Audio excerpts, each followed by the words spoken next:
Mikel, hi. Look, what can you learn from having played Southampton so recently? I think both teams will learn.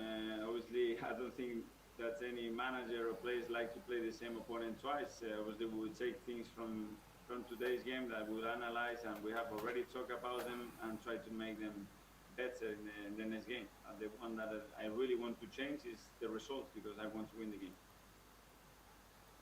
But you were without Aubameyang, and although you say you don't quite know how long he might be unavailable, if he was out for a while, would that be a problem for you?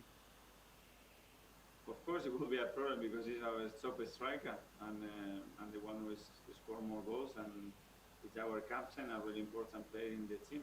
But we have to respect the times. Let's see again, Ian. I don't have enough information right now to see how things are evolving, and hopefully things will go in the right direction. Gabriel Martinelli started the FA Cup match. He played for what an hour. Did he come off because he was feeling something or not? And how big a role do you see for him in the second half of this season? No, he was fine. It was a tactical decision, and he's fine. Obviously, he's missed again a few training sessions with the last injury, but yeah, I expect big things from Gavi. He's been really helpful since he's joined again after such a long period. So I'm really positive about it. And I noticed Matt Ryan on the bench in the FA Cup match. It's the kind of first opportunity we've had to talk to you since he signed on loan from Brighton. What do you like about him? How do you see him fitting in? Well, he's a player that knows the league really well. He's played so many games. He's got international experience. He's at the right age. He's been competing regularly till December, I think, and we felt that with the departure of Matt Macy, we needed another keeper in the team to be more protective. So we looked at the market. Obviously, we wanted a loan deal, and we decided to go with Matt because he had the right profile for us. And what does his arrival mean for Runarsson? Is he perhaps going to leave, or do you see him as staying? That Terrier squad needs three goalkeepers, and they have to compete with each other. They have to challenge each other, and everybody would get his role. And after you get the role, you have just to support um, each other again to get the best out of all of them. And this is the role. Come here and try to make us better. Back to you. James. Wish you well. Thank you. Oh. Thank you.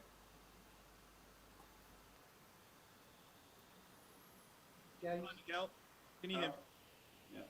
The way things have turned around in the Premier League compared to, say, a month ago, how much confidence does that give you in your methods that they're working? Well, winning games is all the time the best way to reinforce what you are doing. But in this game, it's very dangerous just to focus on that. We are completely sure of where we want to go, how we want to do it, and then within the time and the experiences that we are having with our players, we can just manipulate, evolve, and change little things to try to get where we want quicker. So at the moment, I'm really optimistic. And just on the Southampton game, how much did their pressing today impress you? You imagine they'll try to do exactly the same thing in the Premier League? You know, they are one of the most effective teams doing that, like we are. And it was a really intense game, and we were expecting that for sure, and we're expecting that on Tuesday because they don't really change, and they are a really brave team, really good manager. They know exactly what they're doing. They've been doing it for years now, and they are good at it. So we expect a similar game on Tuesday. Thanks, Miguel. Thank you. Simon at Standard. Hi, Mikel. Hello. I was just going to ask you, Mikel, obviously we've seen in the transfer market now, not just with yourself, but other clubs, a lot more loan deals. Money has gone down a lot because of COVID. How long do you think this could last? I mean, do you think this might be the norm for a few transfer windows where clubs aren't spending those huge sums as before? I don't have a clue. I think it would depend on how the virus allowed our life to get back to more normality, to start to have some crowd in our stadium, the sponsors to be back on track. I don't know. There are so many things that at the moment I cannot influence and I cannot respond to. I mean, if it was to come down the spending, would that not necessarily be a bad thing? We've seen fees and wages have been astronomical in the past. If football was to have a bit of a reality check, is that not necessarily a bad thing?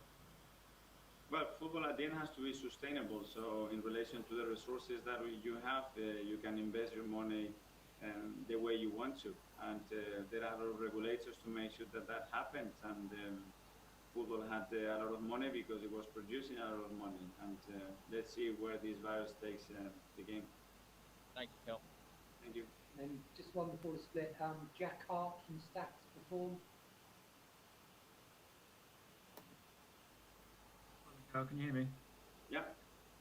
I just wanted to ask another question on Matt Ryan. Do you see this becoming a permanent transfer in the summer if the loan deal goes well? I don't know. He just arrived. At the moment, he's a loan deal. He still has a contract with Brighton, and we will assess it, see how he performs, how he adapts, what we need in the future. It's still too early to decide. Back to Jack.